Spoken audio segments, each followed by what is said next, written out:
ଭାରତରେ ଓଲଟା ବହୁଥିବା 4ଟି ନଦୀ। ଏ ନଦୀ ସବୁ କାହିଁକି ପଶ୍ଚିମ ଦିଗକୁ ବହନ୍ତି? ଭାରତର ଅଧିକାଂଶ ବଡ଼ ନଦୀକୁ ଦେଖିଲେ ଆମେ ଜାଣୁ ସେଗୁଡ଼ିକ ପୂର୍ବ ଦିଗକୁ ବହି ବଙ୍ଗୋପସାଗରରେ ମିଶିଥାଏ। କିନ୍ତୁ ଭାରତରେ ଏମିତି କିଛି ନଦୀ ଅଛି ଯେଉଁଗୁଡ଼ିକ ଏହାର ଠିକ୍ ବିପରୀତ ଦିଗକୁ ଅର୍ଥାତ୍ ପଶ୍ଚିମ ଦିଗକୁ ବହି ଆରବ ସାଗରରେ ମିଶିଥାନ୍ତି। ଏହି କାରଣରୁ ଅନେକ ସମୟରେ ଏଗୁଡ଼ିକୁ ସାଧାରଣ ଭାଷାରେ ଓଲଟା ବହୁଥିବା ନଦୀ ବୋଲି କୁହାଯାଏ। କିନ୍ତୁ ପ୍ରକୃତରେ କ'ଣ ଏହି ନଦୀଗୁଡ଼ିକ ଓଲଟା ବହୁଛନ୍ତି? କାହିଁକି ଅଧିକାଂଶ ନଦୀ ପୂର୍ବକୁ ଯାଉଥିବା ବେଳେ ଏଗୁଡ଼ିକ ପଶ୍ଚିମକୁ ଯାଉଛନ୍ତି? ଚାଲନ୍ତୁ ଆଜି ଡିଟେଲରେ ବୁଝିବା ପ୍ରକୃତରେ ଓଲଟା ବହିବାର ଅର୍ଥ କ'ଣ। ଏହା ପଛରେ ରହିଛି ଭାରତର ଭୂପୃଷ୍ଠ, ପର୍ବତ, ଭୂଗର୍ଭୀୟ ଗଠନ ଏବଂ ଭୂମିର ଢାଲ ବା ସ୍ଲୋପ୍। ସାଧାରଣ ଭାଷାରେ କହିଲେ ଭୂମି ଉଚ୍ଚରୁ ନିଚକୁ ଯାଇଥିଲେ ନଦୀର ପାଣିର ଫ୍ଲୋ ବି ସେହି ଦିଗ ଆଡ଼କୁ ଗତି କରେ। ତ ଆଜି ଆମେ ଜାଣିବା ଭାରତର ଏପରି 4ଟି ପ୍ରମୁଖ ପଶ୍ଚିମ ଅଭିମୁଖୀ ନଦୀ ବିଷୟରେ। ଟପ୍ 4ରେ ରହିଛି ସାବରମତୀ ନଦୀ। ସାବରମତୀ ନଦୀର ଉତ୍ପତ୍ତି ରାଜସ୍ଥାନର ଆରାବଳୀ ପର୍ବତମାଳା ଅଞ୍ଚଳରୁ ହୋଇଛି। ଏହା ରାଜସ୍ଥାନ ଓ ଗୁଜରାଟ ଦେଇ ପ୍ରବାହିତ ହୁଏ। ଭାରତର ପ୍ରସିଦ୍ଧ ସହର ଅହମ୍ମଦାବାଦ ମଧ୍ୟ ସାବରମତୀ ନଦୀ କୂଳରେ ଅବସ୍ଥିତ। ନଦୀଟି ଆଗକୁ ଯାଇ ଖମ୍ବାତ ଉପସାଗରରେ ମିଶିଯାଏ। ଖମ୍ବାତ ଉପସାଗର ହେଉଛି ଆରବ ସାଗରର ଏକ ଅଂଶ। ତେଣୁ ସାବରମତୀର ପାଣି ମଧ୍ୟ ଶେଷରେ ଆରବ ସାଗରରେ ପହଞ୍ଚେ। ସାବରମତୀ ମଧ୍ୟ ଭାରତର ପଶ୍ଚିମ ଅଭିମୁଖୀ ନଦୀମାନଙ୍କ ମଧ୍ୟରୁ ଗୋଟିଏ। ଟପ୍ 3ରେ ରହିଛି ମାହି ନଦୀ। ମାହି ନଦୀର ଉତ୍ପତ୍ତି ମଧ୍ୟପ୍ରଦେଶର ବିନ୍ଧ୍ୟ ଅଞ୍ଚଳରେ ହୋଇଛି। ଏହା ମଧ୍ୟପ୍ରଦେଶରୁ ବାହାରି ରାଜସ୍ଥାନ ଦେଇ ଗୁଜରାଟକୁ ପ୍ରବେଶ କରେ। ଶେଷରେ ଏହା ଖମ୍ବାତ ଉପସାଗରରେ ମିଶିଥାଏ। ଏହାର ପାଣି ମଧ୍ୟ ଆରବ ସାଗରକୁ ଯାଇଥାଏ। ମାହି ନଦୀର ଏକ ବିଶେଷତା ହେଉଛି ଏହା କର୍କଟ କ୍ରାନ୍ତି ରେଖାକୁ 2 ଥର ଅତିକ୍ରମ କରୁଥିବା ଭାରତର ଏକ ପ୍ରସିଦ୍ଧ ନଦୀ ଅଟେ। ଏଠାରେ ମଧ୍ୟ ଓଲଟା ଶବ୍ଦଟି କେବଳ ତୁଳନାତ୍ମକ ଭାବେ ବ୍ୟବହୃତ ହୋଇଛି, କାରଣ ନଦୀର ପ୍ରବାହ ଦିଗ ନିର୍ଣ୍ଣୟ କରେ ଭୂପୃଷ୍ଠର ଢାଲ ଉପରେ। ଯେଉଁ ଦିଗରେ ଭୂମି ନିମ୍ନକୁ ଯାଉଛି ନଦୀ ସାଧାରଣତଃ ସେ ଦିଗକୁ ବହିଥାଏ। ମାହିର କ୍ଷେତ୍ରରେ ମଧ୍ୟ ପଶ୍ଚିମ ଦିଗକୁ ଥିବା ଭୂପୃଷ୍ଠର ଢାଲ ଏହାର ପ୍ରବାହ ଦିଗକୁ ପ୍ରଭାବିତ କରିଛି। ଟପ୍ 2ରେ ରହିଛି ତାପ୍ତି ବା ତାପି ନଦୀ। ଏହା ମଧ୍ୟ ଭାରତର ଏକ ପ୍ରମୁଖ ପଶ୍ଚିମ ଅଭିମୁଖୀ ନଦୀ ଅଟେ।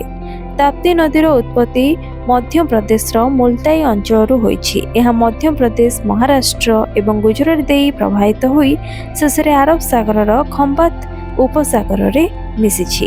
ତାପ୍ତିର ମୋଟ ଦୈର୍ଘ୍ୟ ପ୍ରାୟ 724 କିଲୋମିଟର। ତାପ୍ତି ନଦୀ ମଧ୍ୟ ଭାରତର ପଶ୍ଚିମ ଦିଗକୁ ଢାଲ ଥିବା ଭୂପୃଷ୍ଠ ଦେଇ ପ୍ରବାହିତ ହୁଏ। ଏହାର ଉତ୍ତରରେ ସାତପୁରା ପର୍ବତମାଳା ଏବଂ ଦକ୍ଷିଣରେ ଦକ୍ଷିଣପଥ ମାଳଭୂମିର ଅଞ୍ଚଳ ରହିଛି। ତାପ୍ତି ଏକ ଭୂଗର୍ଭୀୟ ଅବନମିତ ଅଞ୍ଚଳ ଦେଇ ପ୍ରବାହିତ ହେଉଥିବାରୁ ଏହାର ପ୍ରବାହ ଦିଗ ପଶ୍ଚିମ ଅଭିମୁଖୀ ହୋଇଛି। ତେଣୁ ଏହି ତାପ୍ତି ନଦୀକୁ ମଧ୍ୟ ଓଲଟା ବହୁଥିବା ନଦୀରେ ସ୍ଥାନିତ କରାଯାଇଛି। ଟପ୍ 1ରେ ରହିଛି ନର୍ମଦା ନଦୀ। ଏବେ ଆସିବା ନର୍ମଦା ନଦୀ ପାଖକୁ।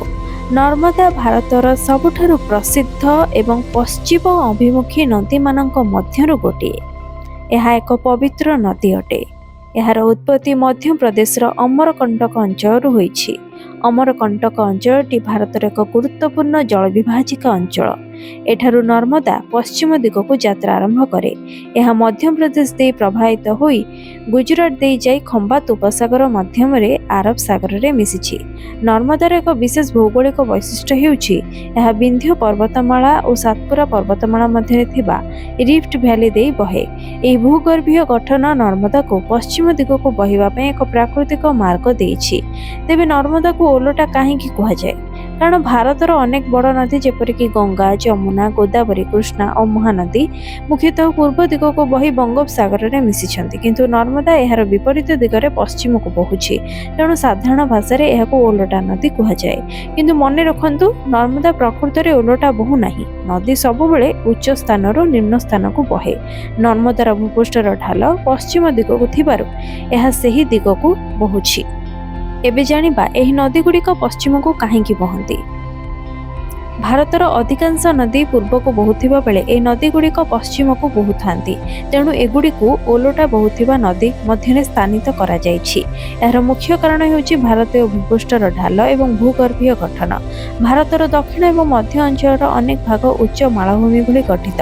दक्षिण पथ मालभूमिर साधारण ढाल पूर्व दिगक थिबारु गोदावरी कृष्णा कावेरी भली अनेक नदी पूर्व को बही बंगोपसागर में पड़ती, किंतु भारतर पश्चिम भाग में पश्चिम घाट एक बड़ प्राकृतिक बाधा भली काम करे। पश्चिम घाट में पश्चिम पटे भूमि तुलनात्मक भाव शीघ्र निम्न को जाई आरब सागर दिगक ढाल सृष्टि करिछि। सेथिपाई पश्चिम घाटर उत्पन्न अनेक छोट नदी मध्य पश्चिम को बही आरब सागर में मिसी जाइछन्ति। किंतु नर्मदा और ताप्तीर कहानी आहुरी अधिक रोचक। एही दुई नदी भूगर्भीय भाव गठित रिफ्ट भैली दे बहुचंती, अर्थात भूपृष्ठर गठन और भूगर्भीय चलनर प्रभाव में किछि अंचल अवनमित होई एक लंबा उपत्यका भली गठित होइथिला। नदी सही प्राकृतिक निम्न मार्ग को अनुसरण करी पश्चिम दिग को बही चलिछि। तेणु यह कौनसी ओलटा प्रभाव नुहे, यह संपूर्ण भावे ग्राविटी, टेरेन स्लोप एवं जियोलॉजिकल स्ट्रक्चर उपरे निर्भरशील। तो नेक्स्ट टाइम जितेबाला आपणक मन को यह प्रश्न आसब जे यही नदी गुड़िक सतरे ओलटा, प्रकृत में यार उत्तर हेब ना। नदी केबे भी पृथ्वीर नियम विरोध में बहु नाही। सबु नदी भली नर्मदा, ताप्ती, माही एवं साबरमती मध्य उच्च स्थान निम्न स्थान को बहुछंती। केवल भारतर अधिकांश बड़ नदीर तुलन में एमानंकर गंतव्य पश्चिम दिगरे थिबारु एमानंकु ओलटा बहुथिबा नदी बोली कुहाजाए। तो नेक्स्ट टाइम जितेबाला आपण शुणिबे भारत में एमिति नदी अच्छी जहाँ ओलटा बहे, सेतेबाला मन रखिबे नदी केबे ओलटा बहे नाही। नदी केवल भूमिर स्लोप, यार गुरुत्वाकर्षण बल एवं भूगर्भीय गठन को अनुसरण करिथाए। नर्मदा और ताप्तीर रिफ्ट भैली, माही और साबरमतीर पश्चिमाभिमुखी प्रभाव एसबू आमको गोटे कथा शिखाए जे पृथ्वीर भूपृष्ठ जेमिति गठित नदीर रास्ता मध्य सेमिति निर्धारित होइथाए। तो आजिर भौगोलिक रहस्य जदि आपको भल लगी थाए तेरे वीडियोटी को लाइक करंतु, शेयर करंतु एवं कमेंट निज मतामत निहाती जणांतु। देश दुनिया सह जड़ित अनेक इनफॉर्मेटिव वीडियो जदि आप देखा चाहते ताहले एबे ही मो चैनल को सब्सक्राइब कर दियंतु।